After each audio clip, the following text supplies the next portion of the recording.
A inteligência artificial é cada vez mais corriqueira nas nossas vidas e o uso de algumas ferramentas se torna inevitável no contexto educacional. Com a iminência da volta às aulas, o repórter Caio Machado entrevistou um professor para discutir as vantagens e desvantagens do uso das IAs no âmbito escolar. Acompanhe.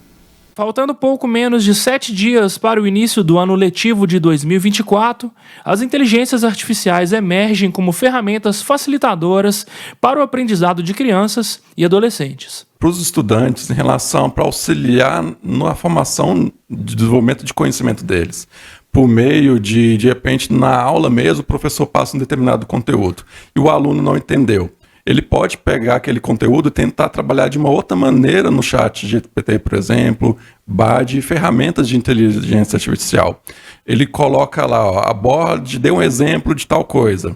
Então ele pode utilizar para auxiliar o aprendizado dele, né, para poder contribuir, melhorar e de repente até fazer testes para ele reforçar. Cria um questionário acerca desse tema. Então ele vai justamente para poder testar o conhecimento daquele, se ele está entendendo ou não aquele conhecimento. O professor Daniel Caixeta é consultor educacional e tecnológico em educação à distância e lida diretamente com inteligências artificiais em seu dia a dia.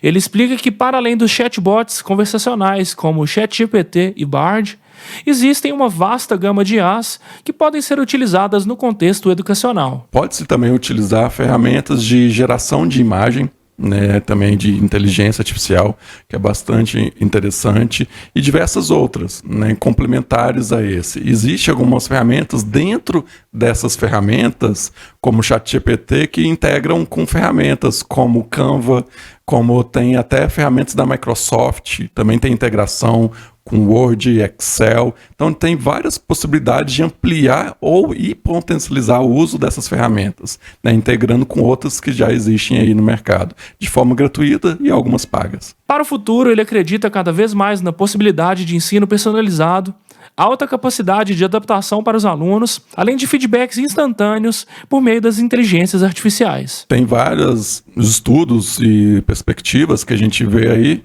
mas um foco é a questão do ensino personalizado, ou conteúdo personalizado, como eu comentei o exemplo. O aluno, ele pode, ou o professor, direcionar um conteúdo específico para um aluno, ele consegue aprender de uma melhor forma específica.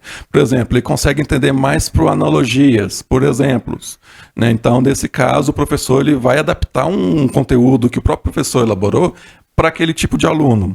Ou a própria plataformas online, ambientes virtuais de aprendizagem que transformam o conteúdo a partir de solicitação, comandos do aluno para, de repente, direcionar o texto para algum outro contexto, para justamente ampliar aquela possibilidade. Então, o ensino personalizado é uma grande possibilidade. Além disso, também contribuir para a questão da melhoria das aulas como ferramenta dos professores também, né? Pode ser utilizado e há uma grande perspectiva. E aí a tendência mesmo, muito do futuro, é sempre essas tecnologias melhorarem, ficarem mais inteligentes, entre aspas, né? Serem mais utilizadas, mais integradas com as soluções que a gente já conhece. E aí no dia a dia, inclusive soluções, recursos que a gente tem no celular. Entretanto, Daniel Caixeta alerta que deve haver uma linha tênue entre usar as inteligências artificiais como ferramentas de auxílio no aprendizado e de se terceirizar a produção de trabalhos escolares e acadêmicos. É preciso um olhar crítico e não considerar o que foi gerado pelas inteligências artificiais como verdades absolutas. Existe essa questão ética, né, que deve ser tratada com os alunos, né, principalmente por parte dos professores, né. Então, é a relação dos professores orientar os alunos sobre a questão ética e como pesquisar, gerar textos de uma forma coerente. Lembrando que, reforçando, que existem diversas ferramentas que os professores podem utilizar para descobrir se aquele texto foi elaborado por uma ferramenta dessa ou não.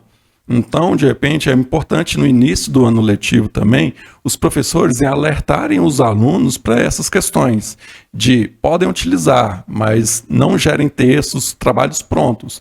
Utilizem como ferramenta de apoio para contribuir na formação, desenvolvimento da aprendizagem. Não para ser um gerador de trabalhos, isso não. né? Realmente pode ter a questão de ter relacionada a plágio, então tem muita questão ética e moral envolvida que deve ser tratado com os alunos, principalmente pelos professores e os gestores das escolas.